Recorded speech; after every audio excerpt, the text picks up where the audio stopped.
पहली बात तो ये है जनाब, मैं मीडिया का बड़ा शुक्रगुजार हूँ कि आपने ये आवाज़ तो उठाई है। जहाँ तक मसला रहा हड्डियों का, वो ये है कि ग्रिफ का OIC है, तो उसने वहाँ इलीगल जो है मतलब काम करवाया। कोई 10 दिन बाद वो सर्वे आपने ले लेता है, कोई सर्वे नहीं है। तो उसने ना ब्रेस्ट वाल दी कब्रिस्तान था वहाँ, गली स्कूल जो हायर सेकेंडरी है, हायर सेकेंडरी के पास में ये कब्रिस्तान है और 70 साल पुरानी कब्रें हैं।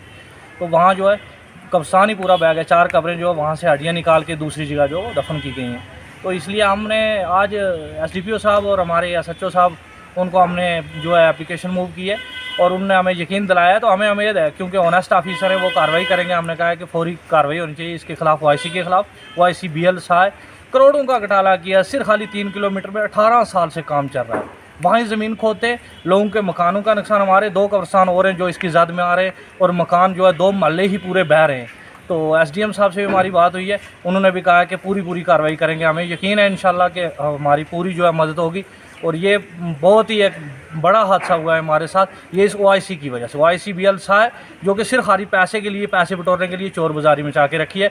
ये LG साहब से और DC साहब से हमारी ये गुजारिश है कि इसके खिलाफ कड़ी से कड़ी कार्रवाई होनी चाहिए। ऐसे अफसरान जो चोरबाजी और दलाली कर रहे हैं, इनके खिलाफ कार्रवाई होनी चाहिए। OIC ग्रीफ जो BL साहब, इसको अरेस्ट किया जाए सीधा और CBI इंक्वायरी होनी चाहिए।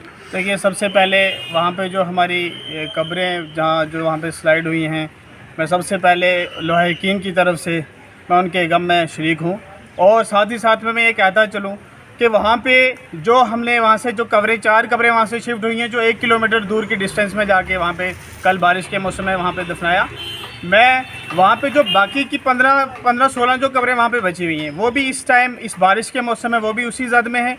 मैं गवर्नमेंट से ये अपील करूँगा कि जल्द से जल्द उस कब्रिस्तान की देखभाल की जाए, उसकी प्रोटेक्शन की। और जिस वजह से इतना बड़ा नुकसान हुआ है, आज जिंदा तो जिंदा मुर्दों को भी आज इस चीज़ का नुकसान उठाना पड़ा। मैं सबसे पहले इस चीज़ को कंडम करता हूं। और जो ग्रीफ डिपार्टमेंट है, उसका तो बहुत बड़ा फेलियर है। सबसे सुस्त जो डिपार्टमेंट है वो ग्रीफ का ही है। ग्रीफ की वजह से आज हमें ये जो दुख है, ये जो हमें उठाना पड़ा।